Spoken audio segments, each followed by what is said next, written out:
Assalamualaikum warahmatullahi wabarakatuh. Saya Salsabila Noviana dari Poltekkes Kemenkes Semarang.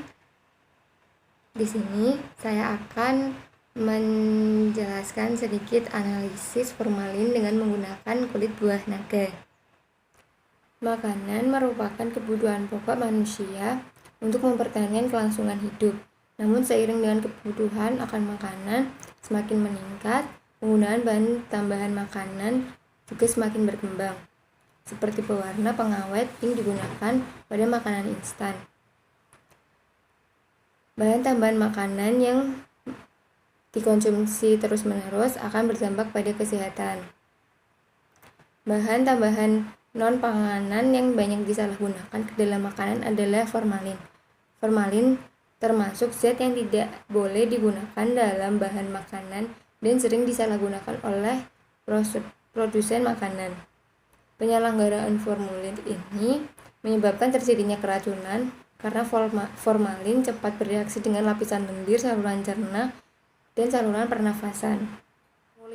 Formalin ini juga disalahgunakan dalam makanan seperti tahu. Tahu yang ditambahkan formalin supaya daya tahan dan daya simpannya lebih lama. Hal ini dikarenakan tahu merupakan produk makanan yang rentan rusak. Formalin mudah bereaksi dengan protein sehingga menyebabkan protein yang terkandung di dalam tahu mudah mati. Antosianin merupakan pigmen yang menghasilkan warna ungu, merah jambu, merah merah, biru, dan merah pada daun, bunga, dan buah pada tumbuh-tumbuhan.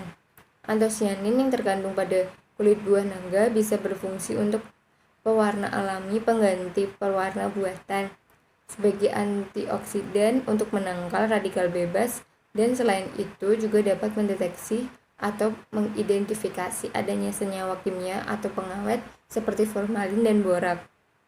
Antosianin ini bersifat amorfer yang mempunyai kemampuan untuk bereaksi baik dengan pH asam maupun basa. Jika dalam media yang sifatnya asam, antosianin akan berwarna merah atau merah muda. Jika formalin bersifat asam, sehingga apabila antosianin bertemu dengan formalin, maka akan menghasilkan perubahan warna merah atau merah muda yang semakin pekat. Penelitian ini dilakukan untuk mendeteksi adanya kandungan formalin dengan metode sederhana menggunakan ekstraksi antosianin dari kulit buah naga merah, di mana antosianin ini mudah bereaksi dengan formalin yang bersifat asam sehingga meninggalkan warna merah. Di sini diambil sampel sekitar 22 tahu dan hampir seluruh tahu ini mengandung negatif atau tidak mengandung formalin, dan ada 4 tahu yang positif mengandung formalin.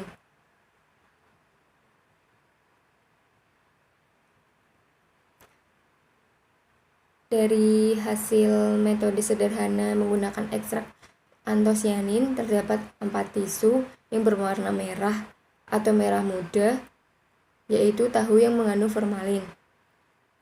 Dari hasil metode sederhana menggunakan ekstrak antosianin, terdapat 4 tisu yang berwarna merah atau merah muda, yaitu tahu yang mengandung formalin. Sampel dicelupkan ke dalam tisu atau kertas yang telah direndam dengan ekstrak kulit buah naga yang berwarna merah, dan tisu itu tetap berwarna merah, sementara yang tidak mengalami perubahan atau meninggalkan warna merah adalah tahu yang tidak mengandung formalin. Ciri-ciri tahu yang mengandung formalin yaitu baunya dari tahu yang tidak tercium bau khas protein pada kedelai, melainkan bau yang tercium seperti obat-obatan. Lalu permukaan tahu itu kesat. Tahu itu juga terasa membal saat ditekan, terasa kenyal, juga tidak mudah hancur. Dan tahu tahan lama setelah dicoba melakukan di dalam lemari es masih bertahan lebih sekitar 3 hari. Hal ini dikarenakan sifat amofter yang dimiliki antosianin yang mampu bereaksi dengan formalin yang bersifat asam. Apabila antosianin bertemu dengan formalin, maka akan terjadi perubahan warna merah atau merah muda yang semakin pekat. Antosianin ini mudah dipengaruhi oleh jenis pelarutnya dan suasana keasaman atau pH-nya. Zat antosianin ini berwarna merah muda dan ungu akan lebih optimal jika dalam suatu keadaan asam. Kulit buah naga yang mengandung antosianin pada suasana asam memiliki pH antara 1 sampai 4 yang akan menghasilkan warna merah yang lebih pekat. Keadaan pH yang asam dapat dilakukan dengan penambahan senyawa yang bersifat asam pada ekstraksi antosianin seperti senyawa formalin yang mampu mempunyai pH asam. Oleh sebab itu, jika konsentrasi pH yang asam dicampurkan akan menghasilkan warna merah yang lebih pekat.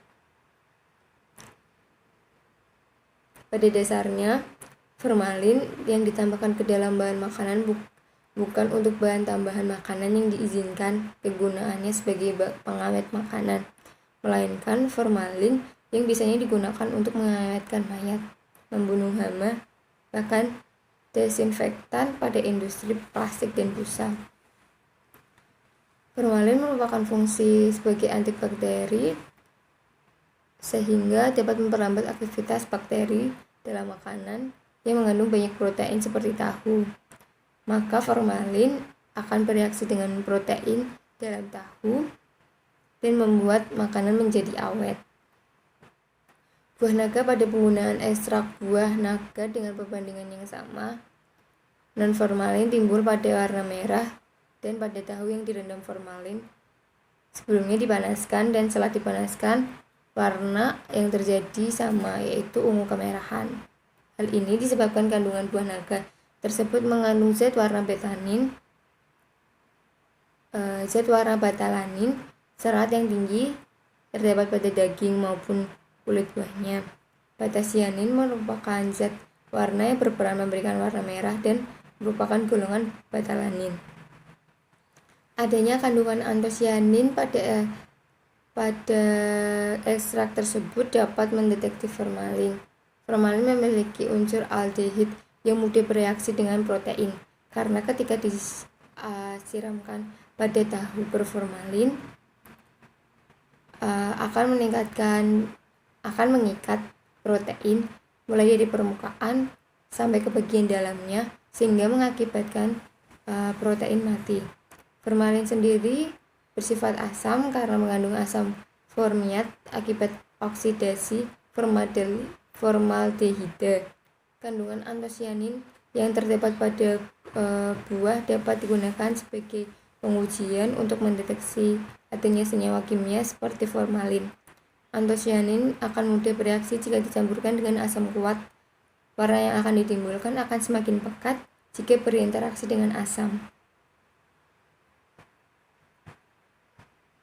Kesimpulannya, hasil dari penelitian tersebut menunjukkan adanya kadar kandungan formalin pada tahu yang diperdagangkan dengan pengujian sederhana menggunakan zat antosianin yang terdapat di dalam kulit buah naga super merah. Cukup sekian atas analisis saya. Jika ada salah, mohon dimaafkan. Assalamualaikum warahmatullahi wabarakatuh.